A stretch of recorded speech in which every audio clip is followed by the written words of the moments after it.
Yo, all right.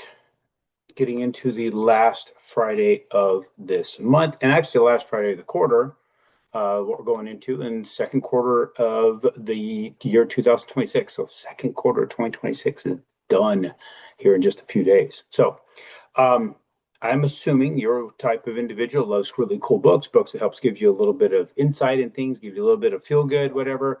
I've read a ton of books, excuse me, a lot of information. The problem is with all the stuff that we read, have we applied any of it? We fail at applying a lot because we read it, it feels good, it pushes into your system, and then in a few days it dissipates. That's not what this is. This is not here to make you feel good. This is here to point out all the shit that you're not doing. Now, are you going to do something about it? Probably not. But you can prove me wrong. You can grab this son bitch, go to the end of chapter 4, literally, or excuse me, chapter 1. Go to the end of chapter 1. All you have to do at the end of chapter 1, I should have already had this son bitch open. That would have been a good idea, but we're not about ideas. I'm going on the fly here. Right there. And you can start doing something. Actually start changing your world right there. And it doesn't take a shit ton of work to do that. It really does not. I was 80 some odd minutes and I had changed my entire existence by what I did with that one little exercise. Completely changed everything. Now, did it happen overnight? No, it took 5 freaking years. Was it simple? No, I had some beatings I had to take in the middle of that. A lot of beatings. But it worked out pretty damn awesome. Now, am I done? No. Am I in a perfect position? Hell no. Have I reached $100 billion? No. Have I reached a billion? No. Have I reached 100 million? No. I haven't gotten any of those spots. But I feel a lot better about the direction I'm going because of the direction I'm taking. There's a lot of stuff I still need to work out. A lot of beating still being taken. A lot of beating still to take.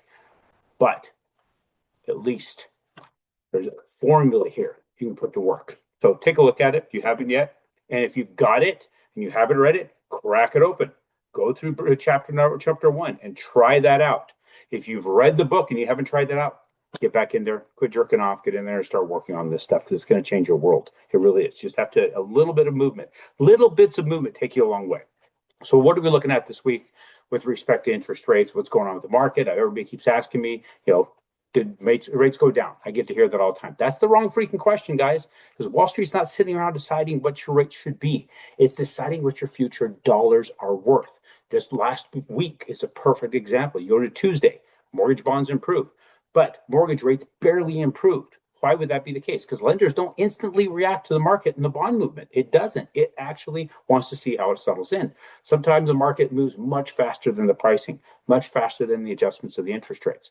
Then you get to Wednesday. Money managers around the world start buying bonds, not because some breaking news, not because the economy suddenly changed and did something that made it worthwhile. It's because the end of every quarter, your biggest investment firms, and that's what we're rolling into, the very end of second quarter, they rebalance billions of dollars between stocks and bonds. More buyers, higher bond prices, lower yields, better mortgage pricing. Then we get to Thursday. Thursday, the inflation report came out almost exactly as investors expected. So no surprise inflation, no panic selling. Mortgage-backed securities just held on to the gains that they had. Now here's the lesson that we need to look into here. Everybody's watching this, thinks that they're shopping for a mortgage. You're not. What have I been saying? You're negotiating the cost of controlling an asset. The investor buying a mortgage is asking, what return do I need in today's dollar value economy? And you're going to ask, what does this money allow me to own and control? That's why I keep saying the investor is buying your payment and securing it with a promise to repay. You're just saying, hey, I'm going to promise to pay you back. I'm going to go do something like this, and you're going to go take a look at what I'm doing here with your money. But no, I'm going to make sure you get paid back. You're going to buy control with that capital to control an asset. You hold amortization and an appreciating asset. Those two things are double-digit returns, guys. If you don't know the math on that, you got to come see me or talk to me at least. 602-291-3357. Text me and we will talk. Bree set us up in a conversation. Those guys will receive a fixed stream of payments. You control a hard asset that can generate income, amortize over time, appreciate in value, and provide tax advantages if you set up your situation properly, which we need to talk about that too. You need to go to the QJO entity vault. Let me talk about, just get a hold of me and I'll show you some pretty significant stuff. Those are two different trades that you need to understand. The market is not arguing about today's payment. It's negotiating tomorrow's value of that dollar that they are investing. So stop asking what's the rate. Start asking, what does this capital allow me to control? Because that's how investors think. That's the red economic, guys. You need to understand the system. This is all about bond trades. You need to quit jerking off and make the trade, but you got to understand the trade. So let's look and see what happened this week so you can understand what that trading produced. Let me do a little bit of screen share action here. So here we are.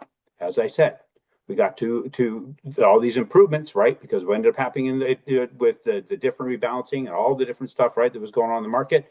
Then you had it held on yesterday, but where did it go? It went right to I need to stretch this out, went right to the par 55, that big strong line that we had put in place in 2008. It tried to pull above it to the moving average, pulled right back.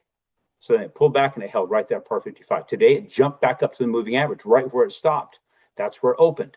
And it pushed down. Now it tried to push, you can see it tried to push just slightly above the moving average, didn't hold, went right back to the start, went way down below our par 55, and it pulled back up to the spot. We're still in a negative position because, again, rebalancing. This is not something that's happening in the market. It's pushing bonds to be better and rates are going to come down. This is not quantitative easing. Quantitative easing talks are what drives us above into this territory here. Quantitative easing action is what takes us above this. We're not having those right now. We're having a rebalance from the quarter. That's what we've got. We're not seeing a lot of movement as far as response in the rates. We're going to wait and see how this settles out more than likely. But that's today. That's what we got going on. Hit it if you haven't. I'll catch up with you on Tuesday.